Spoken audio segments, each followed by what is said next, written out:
BMW has long been known for building the ultimate driving machine. But as the iconic 3 Series has moved up in scale, BMW has now introduced a new, smaller performance sedan. Hello and welcome. You're just in time for a BMW showcase today. We're going to take you on a tour of the brand new BMW M235i Gran Coupe. And not only that, we're going to go back in time and look at a vintage 3 Series car. Now on 0 to 60 TV.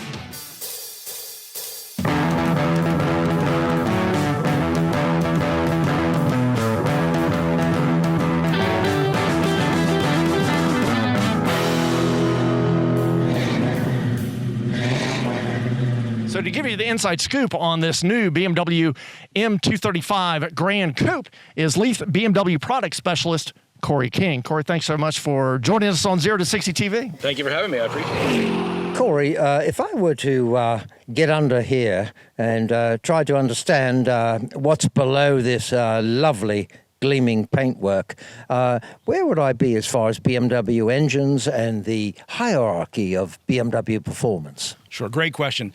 This is the M235i Gran Coupe here is an extremely powerful entry-level car for us.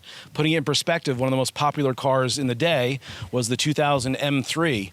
That vehicle was very well renowned. This vehicle, even though we are quite some years later, is a more performance-oriented car than that even was. In perspective, this car does 0 to 60 in 4.7 seconds.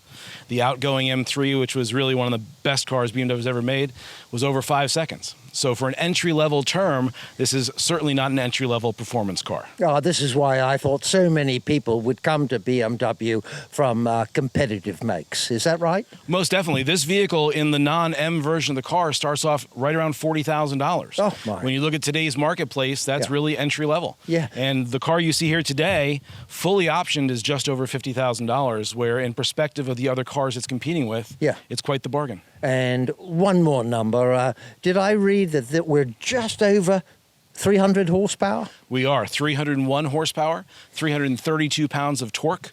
The big figure there is that torque comes on as early as 1,750 RPMs. Oh, right. So this dual scroll turbo really spools that power up seamlessly and smoothly. Could you just talk a little bit more about the torque? Because that's how BMW really gets performance, right? Sure, most definitely. And torque is really what's going to get this car off the line aggressively. Horsepower will help maintain that speed. Yes. But what you really want to jump off the line is that torque. And when it's mated to the all-wheel drive system of the X-Drive with the BMW, all of that power gets placed on the pavement.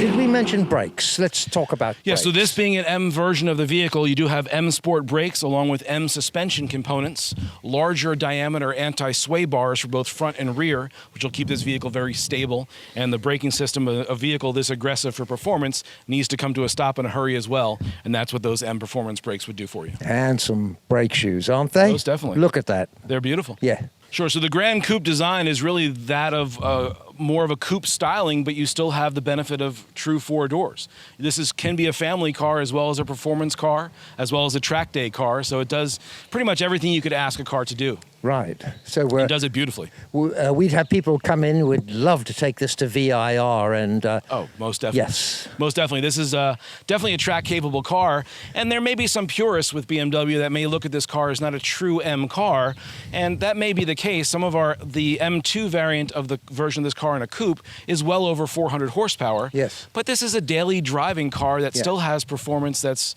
second to none. Of course, first thing I notice, this is a little bit of a different translation of the Hopmeister kink. What's the story here on the Gran Coupe? It is. That's obviously a pivotal styling point of all BMWs, and this is just the evolution of that. This is a little bit more of an aggressive look, but it still has that BMW resemblance there. There's styling cues of this car all around that are reminiscent of the cars of days gone by of BMW. So we make sure that we've got those styling cues for sure. And really, if anything else, it really fits the slope of this being a coupe design for a sedan. Right. And that is by design. This looks more like a coupe than it does a sedan, but you've got the versatility and the usability of a sedan, which is why it's just such a great addition to our lineup.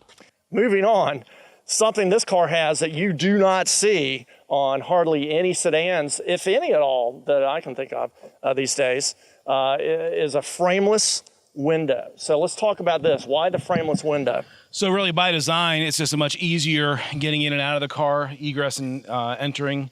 You're not having a big pillar to hit you in the shoulder if the door starts coming towards you in the wind. It's much easier to get in and out of the car. Plus, cosmetically, it's just a really nice look. All right, so you're going to take us inside the Gran Coupe here, Corey, and I know this thing is filled with the latest BMW gizmos and everything else and comfort and high tech. So Absolutely. Just touch on some of those. So this car is a very well optioned M235i. It does have the M Sport seats, which are going to be much more side bolster, shoulder support. So when you're going through those curvy roads, it's going to keep you right in place.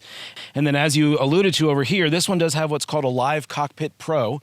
So this is an all new BMW design for 2020. It's dual 10.25-inch screens, and the speedometer screen is actually customizable. So you can put the horsepower and torque that the car is relating to, the G-force meters, gas mileage in the speedometer range. And the other screen, the 10.25-inch screen, is a touch screen or controlled by our iDrive. And when you are taking this baby, this Gran Coupe, down to the beach or the mountains or whatever, what about luggage space back here in the boot? So you do have 12.1-inch cubic feet of luggage space, as well as BMW's patented 40-20-40 split fold-down rear seats. What that means is you can fold down 40%, 60%, 100%, or any interchangeable amount. So if you're going skiing, perfectly capable car to take to the mountains with the X-Drive all-wheel drive, you can have 4 passengers and your skis going right through the middle of this. Now that we've seen this Bavarian beauty, let's turn the clock back to the 1980s and meet the car that put BMW on the map. This is the BMW 3 Series, otherwise known as the E30, and is literally the car that the company built its entire future success on.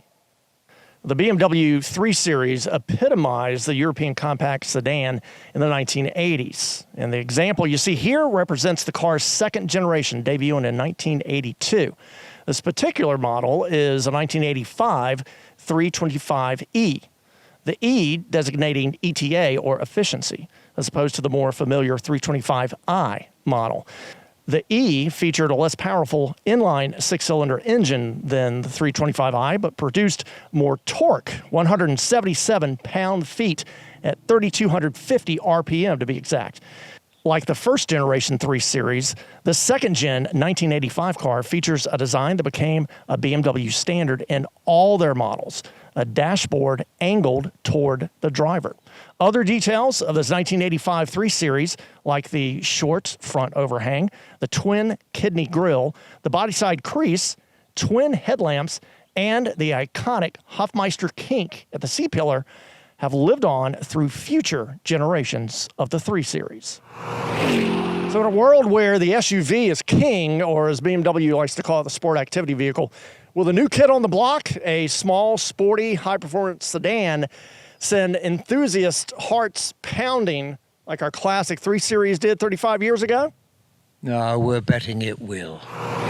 Corey King with Leith BMW. Corey, I want to thank you so much for bringing out this beautiful Gran Coupe today. Thank you for having me. And thank you, Corey, and I want to thank the owners of our classic 3 Series BMW as well. And thank you for staying with us. 0 to 60 TV, brought to you by Leith Cars.